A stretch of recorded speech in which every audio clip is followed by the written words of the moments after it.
මේ වීඩියෝ එකෙන් මම අද එක්ස්ප්ලেইন කරන්න යන්නේ මගේ database management system subject එකේ question set වල 20 වෙනි question set එක.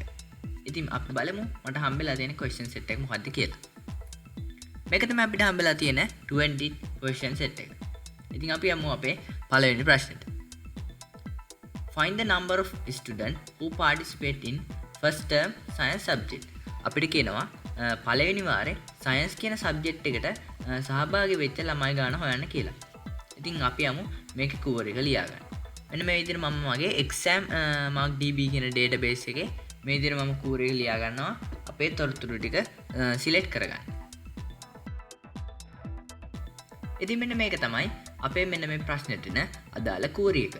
හරි අපි මේ විදිහට මුලින්ම ලියාගෙන තියෙනවා select කියලා දාලා මෙතන අපිට අහන්නේ count එකක්. ඒ කියන්නේ ගණන් කරන්න කියලානේ කියන්නේ. ඉතින් අපි ඒකට දාලා දෙනවා මෙතන count කියලා.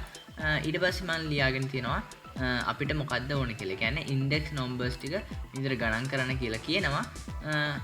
මම join query දෙයක් දාගෙන තියෙනවා exam term කියන table එක වගේම subject කියන table එක මම මේ විදිහට inner join කරගෙන තියෙනවා. ඊළඟට මම where clause එකක් දාලා කියලා තියෙනවා subject එක science ඒ වගේම exam term එක first term. එතකොට අපි මේ query එකෙන් මම කියනවා first term එකේ science subject එකේ ලියපු ළමයින්ගේ index numbers ටික අපිට මෙතන count කරලා කියන්න කියලා කියනවා. හරි. අපි බලමු මේ query එක execute කරලා. ඉතින් මේ විදිහට අපේ answer එක එනවා 8 කියලා. ඉතින් මේක තමයි අපේ පළවෙනි ප්‍රශ්නෙට answer එක. අපි යමු දෙවෙනි ප්‍රශ්නෙට. අපිට දෙවෙනි ප්‍රශ්නේ කියනවා what is the minimum score obtained by the first term student?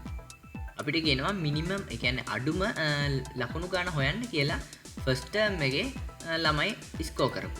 ඉතින් අපිට මෙතනදී table කීපයක් join කරගන්න සිද්ධ වෙනවා. first term ඒ කියන්නේ term table එක වගේම student දිලාගේ තොරතුරු ගන්න student mark table එකත් මෙතෙන් join කරගන්න වෙනවා. ඉතින් අපි යමු අපේ query එක ලියන්න.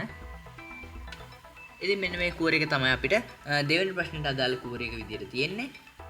මෙතන මම කියලා තියෙනවා select කරන්න කියලා අඩුම සංඛ්‍යාව student exam mark record කියන table එකේ mark වල ඒ කියන්නේ ලකුණු වල අඩුම ලකුණ select කරන්න කියලා කියනවා.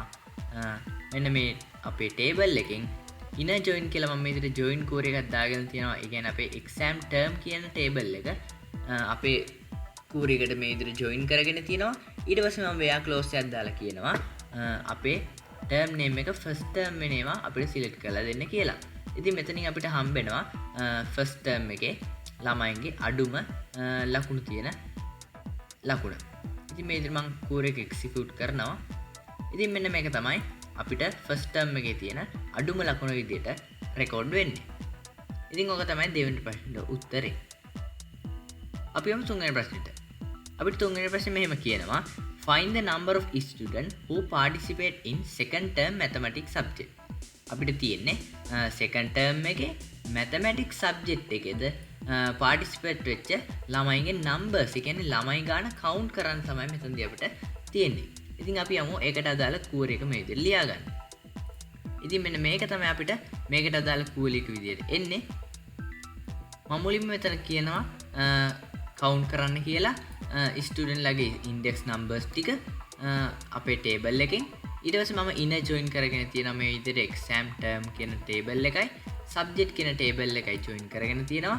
මම where clause එකක් දාලා මෙතන කියනවා subject name එක mathematics ඒ වගේම subject term name එක first term. ඉතින් මේ query එකෙන් අපිට හම්බෙනවා first term වල mathematics ලියපු ළමයින්ගේ සංඛ්‍යාව. ඒ කියන්නේ mathematics ලියපු ළමයි ගාන මෙතනදී අපිට count වෙලා හම්බෙනවා. මේ විදිහට මම query එක execute කරගන්නවා. හරි මේ දින් අපේ numbers ගාන ඒ කියන්නේ අපිට ළමයි ගාන මේ විදිහට count කරලා ආවා. 8 දෙනෙක් අපේ mathematics subject එක first term එකේදී ලියලා තියෙනවා. ඉතින් ඕක තමයි අපේ තුන්වෙනි ප්‍රශ්නෙට answer එක. අපි යමු හතරවෙනි ප්‍රශ්නෙට. මේක තමයි අපිට හම්බෙලා තියෙන හතරවෙනි ප්‍රශ්නේ. අපිට කියනවා which subject got the lowest mark in the first term. අපිට කියනවා අඩුම ලකුණු වරන් තියෙන subject එක හොයන්න කියලා first term එකේ. first term එකේ අඩුවෙන්ම ලකුණු වරන් තියෙන subject එක. ඉතින් මේකටත් අපි මේ විදිහට query එක ලියා ගමු. හරි ඉතින් මේ තියෙන්නේ ඒකට අදාළ query එක මෙතන මම මුලින්ම කියනවා සිලෙක්ට් කරන්න කියලා සබ්ජෙක්ට් එකේ නේම් එක. අපේ සබ්ජෙක්ට් කියන ටේබල් එකෙන් සබ්ජෙක්ට් කියන නේම් එක සිලෙක්ට් කරන්න කියලා කියනවා. where clause එකක් දීලා මම මෙතන කියනවා අපේ සබ්ජෙක්ට් එකේ ID එක මෙන්න මේ විදිහට සබ් කෝර් එකක් මම මෙතන යූස් කරගෙන තියෙනවා. අපේ මෙන්න මේ කෝර් එක ලියන්න. ඉතින් මම මේ විදිහට සබ් කෝර් එකේදී කියනවා සිලෙක්ට් කරන්න කියලා student exam mark record කියන ටේබල් එකෙන් subject ID එක ළමයින්ගේ ඒ කියන්නේ marks මේ විදිහට සිලෙක්ට් කරන්න කියලා කියනවා. අඩුම තියෙන. ඒ කියන්නේ අපේ දෙවෙනි සබ් කෝර් එකෙන් මම මේ විදිහට කියනවා අඩුම ලකුණක් තියෙන ළමයින්ගේ exam mark record එකෙන් ලකුණු ටික තෝරලා දෙන්න කියලා කියනවා අපේ first term එකේ. මේ විදිහට මම අන්තිමට ලියලා දෙනවා where clause එකක් දාලා first term කියලා. ඉතින් මේකෙන් අපිට හම්බෙනවා ඒ කියන්නේ මේ පළවෙනි සබ් කෝර් එකෙන් අපිට හම්බෙනවා first term එකේදී අපේ ළමයින්ගේ අඩුම ලකුණු තියන අයගේ ලකුණු ටික. කියන්නේ අපිට හම්බෙනවා අඩුම ලකුණ අපේ first term එකේ තියෙන.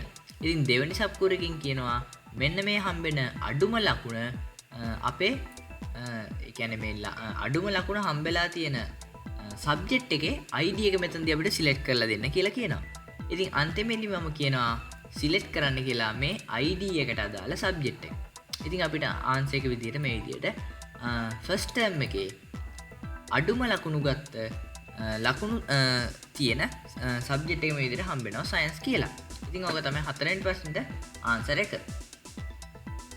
ඉතින් මේක තමයි අපිට හම්බෙලා තියෙන පස්වෙනි ප්‍රශ්නේ. ඒ වගේම අන්තිම ප්‍රශ්නේ. ඉතින් මේකදී අපිට කියනවා find the name of the student who got the lowest mark in all the subject in the first term. අපිට කියනවා පළවෙනි වාරයේදී හැම සබ්ජෙක්ට් එකටම අඩුවෙන්ම ලකුණු ගත්ත ළමයාගේ නම කියන්න කියලා. ඉතින් අපි මේ විදිහට මෙතනදී අපිට හොයාගන්න තියෙන්නේ lowest mark එක all the subject. එතකොට පළවෙනි වාරේ. ඉතින් ඕක තමයි අපිට හොයන්න තියෙන්නේ. ළමයාගේ නම තමයි අපෙන් අහන්නේ. ඉතින් අපි මේ විදිහට මේක කෝර් එක ලියාගමු. ඉතින් මේකට අදාළ කෝර් එක තමයි මේ තියෙන්නේ. මේ විදිහට මම ලියාගෙන තියෙනවා select tag එකක් දාලා ස්ටුඩන්ට් ගේ ෆස්ට් නේම් එක සහ ලාස්ට් නේම් එක අපිට සිලෙක්ට් කරලා දෙන්න කියනවා ස්ටුඩන්ට් කියන ටේබල් එකෙන්. ඊට පස්සේ මම where clause එකක් දාලා කියනවා ස්ටුඩන්ට් ගේ ඉන්ඩෙක්ස් නම්බර් එක මෙන්න මේ සබ් කෝර් එකේ. කියන්නේ අපි මෙතන සබ් කෝරි තමයි යූස් කරලා තියෙන්නේ. ඉතින් මෙන්න මේ සබ් කෝර් එකේදී මම කියනවා අපේ ඉන්ඩෙක්ස් ඒ කියන්නේ මම කියනවා මෙතන සබ් කෝර් එකේදී අපේ ළමයාගේ ඉන්ඩෙක්ස් නම්බර් එක හොයලා දෙන්න කියලා අඩුම ලකුණු තියෙන. ඉතින් මේ විදිහට මම අන්තිම සබ් කෝර් එකේදී කියනවා මෙන්න මේ සබ් කෝර් එකෙන් අපිට හම්බෙනවා ෆස්ට් ටර්ම් එකේ අඩුම ලකුණු ගත්ත ළමයාගේ ඉන්ඩෙක්ස් නම්බර් එක මෙතනදී අපිට හම්බෙනවා. ඒ කියන්නේ මුලින්ම අපිට හම්බෙනවා අඩුම ලකුණු ගත්ත ළමයාගේ ලකුණු ටික. ඊට පස්සේ මම මෙතන දෙවෙනි සබ් කෝර් එකෙන් කියලා තියෙනවා ඒ ලකුණු වලට අදාළ ළමයාගේ ඉන්ඩෙක්ස් නම්බර් එක සිලෙක්ට් කරලා දෙන්න කියලා. ඉතින් අන්තිමට මම කියනවා මෙතනදී ඒ ඉන්ඩෙක්ස් නම්බර් කියන්නේ ලකුණු අඩුම ළමයාගේ ඉන්ඩෙක්ස් නම්බර් එකට අදාළ ළමයාගේ ස්ටුඩන්ට්ගේ ෆස්ට් නේම් එක සහ ලාස්ට් නේම් එක මෙතනදී සිලෙක්ට් කරලා දෙන්න කියනවා. ඉතින් ওই විදිහට තමයි අපිට හම්බෙන්නේ ෆස්ට් ටර්ම් එකේ අඩුම ලකුණු ගත්ත ළමයාගේ, ඒ කියන්නේ හැම සබ්ජෙක්ට් එකකටම අඩුම ලකුණු ගත්ත ළමයාගේ නේම් එක හම්බෙන්නේ ওই විදිහට. ඉතින් මම මෙතන යූස් කරලා තියෙනවා සබ් query වගේම join queries. මෙතන මම join කරගෙන තියෙන exam term කියන ටේබල් එකත් subject කියන ටේබල් එකත් අපේ exam mark record කියන ටේබල් එකට. ඉතින් IDs මම මේ විදිහට join කරගෙන තියෙන්නේ. ඉතින් අපි බලමු core එක execute කරගෙන අපේ අඩුම ලකුණු තියෙන ළමයා. ඉතින් මේ විදිහට අපිට හම්බ වෙනවා අපේ output එක කසුන් රජමන්ත්‍රි කියලා මෙන්න මේ first term එකේ අඩුම ලකුණු ගත්ත ළමයාගේ නම. ඉතින් ওই විදිහට තමයි මම question set 20 එකත් කරගත්තේ. ඉතින් ඊළඟ වීඩියෝ එකෙන් අපි question set 21 එකත් එක්ක හම්බෙමු.